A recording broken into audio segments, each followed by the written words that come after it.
Speaking head books read and record books studio microphone.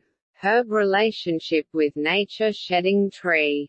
A sustainable relationship with nature is essential for the long-term well-being of our planet and all its inhabitants.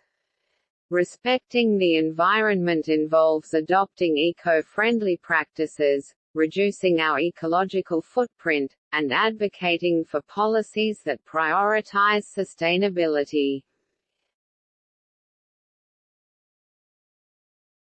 Sustainable living encompasses responsible resource use, waste reduction, and conservation efforts.